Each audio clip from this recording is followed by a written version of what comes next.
إن يوم الفصل كان ميقاتا يوم ينفخ في الصور فتأتون أفواجا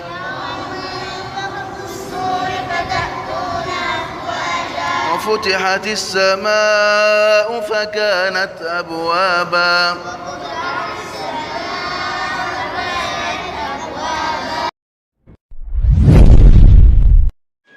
أعوذ بالله من الشيطان الرجيم. بسم الله الرحمن الرحيم. وصلى اللهم وسلم وزد وبارك على نبينا محمد. اللهم صل وسلم وزد وبارك عليه وعلى آله وأصحابه وأتباعه ومن تبعهم بإحسان إلى يوم الدين. بداية ندعو لأخينا فضيلة الشيخ محمد حمادة حجازي أن يتغمده الله بواسع رحمته، وأن يسكنه فسيح جنته، وأن يجعل قبره روضة من رياض الجنة.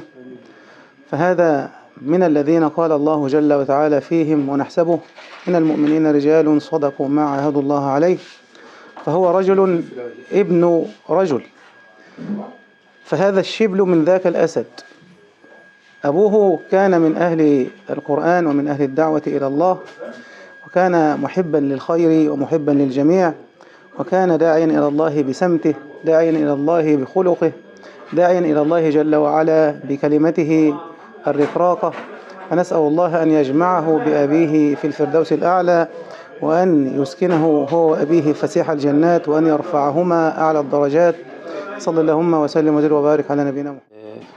نسأل الله العظيم سبحانه وتعالى أن يرحم أخونا الأخ محمد حجازي رحمة واسعة، وأن يسكنه فسيح جناته، وأن يلحقه بنبينا محمد صلى الله عليه وسلم، ويلحقه بأهل القرآن، لأنه كان من أهل القرآن نحسبه ذلك ولا نزكي على الله.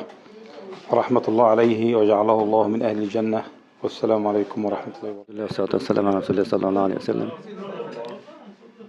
طبعا الأخ محمد حمادة حجازي ابن فضيلة الشيخ حمادة حجازي يعني رجل القرآن، صاحب الصوت الطيب وصاحب السيرة الطيبة، ما علمنا عنه إلا كل خير، وما كنت يعني ألتقي به في المسجد أو في الشارع أو في عمله إلا واجده مبتسما جميل المحيا. يعني ذكرني بوالده فورا، أول ما أشوفه يقول لي: وأبويا، أقول له: كنت بحب أبوك يا محمد؟ يقول لي: وأنا أبويا كان يحبك جدا. فما علمته منذ صغري إلا وهو جوار أبيه، في جوار أبيه في المسجد، في الشارع، في إيده. فكان نسخة من عم حماد الله يرحمه، شيخنا وحبيبنا. ولكن أنا أقول إن هو يعني عشنا معاه في المسجد في صلوات التراويح ومع والده الله يرحمه. ومحمد يعني نقول إن هو تمناها فربنا أعطاها له، إن هو يعني تكون ربنا يوفقه للطاعة.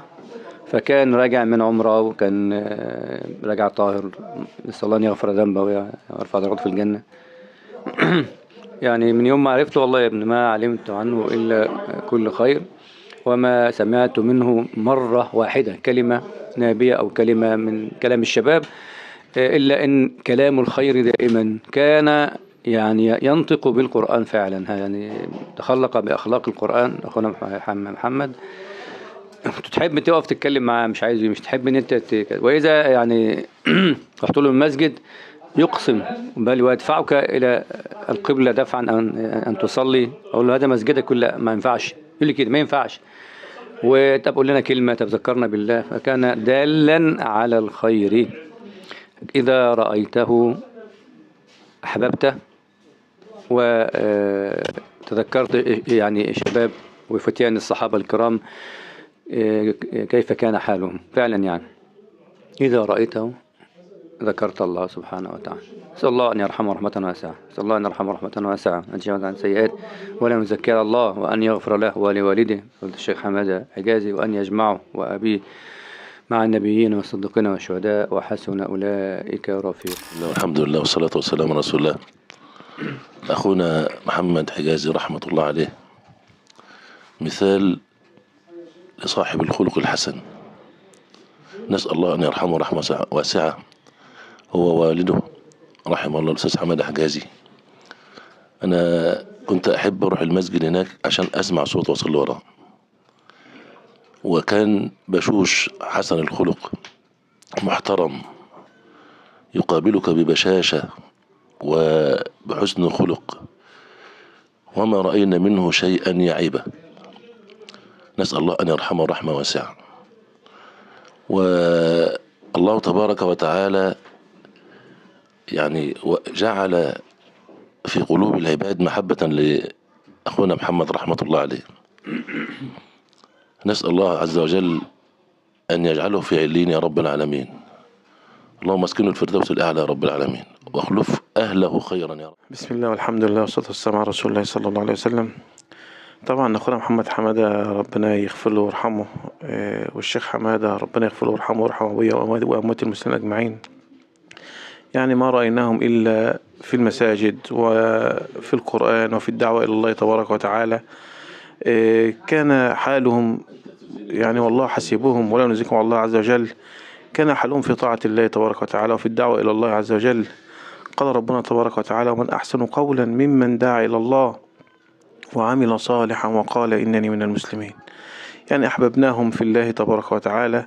نسأل الله عز وجل أن يجمعنا بهذا الحب معهم ومع النبيين والصديقين والشهداء والصالحين ووالدينا وأحبابنا وأزواجنا وذريتنا في الملأ الأعلى وفي الفردوس الأعلى.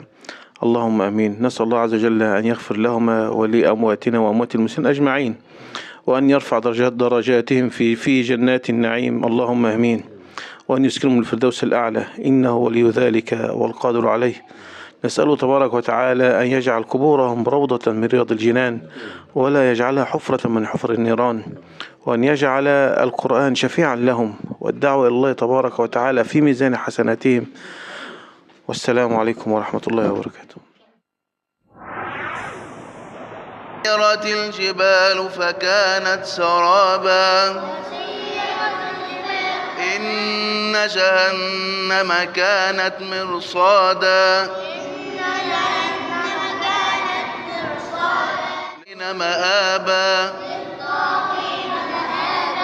لابثين فيها أحقابا لا يذوقون فيها بردا ولا شرابا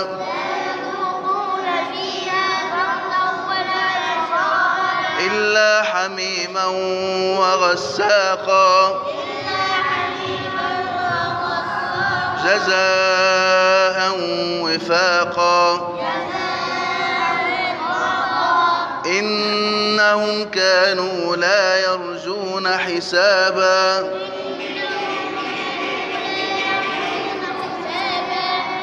وكذبوا بآياتنا كذابا وكل شيء أحصيناه كتابا فذوقوا فلن نزيدكم إلا عذابا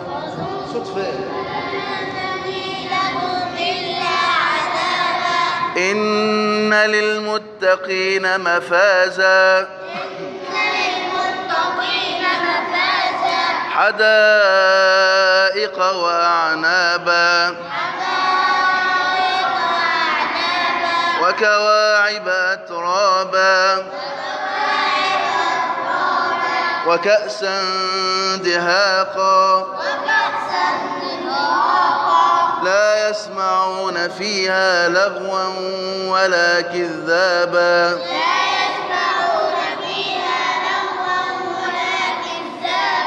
جزاء من ربك عطاء حسابا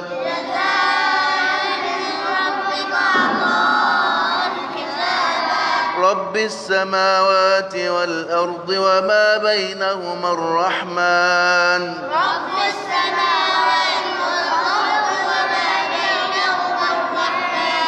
الرحمن لا يملكون منه خطابا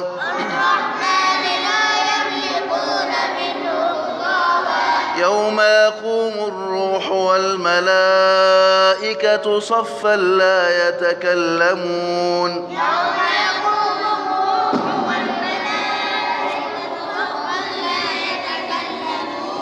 لا يتكلمون إلا من أذن له الرحمن وقال صوابا.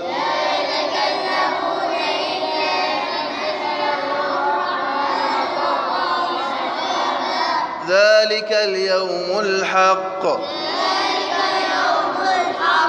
فمن شاء اتخذ إلى ربه مآبا.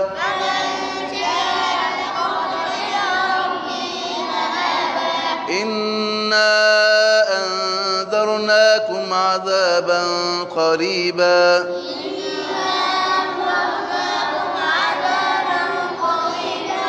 يوم ينظر المرء ما قدمت يداه ويقول الكافر يا ليتني كنت ترابا.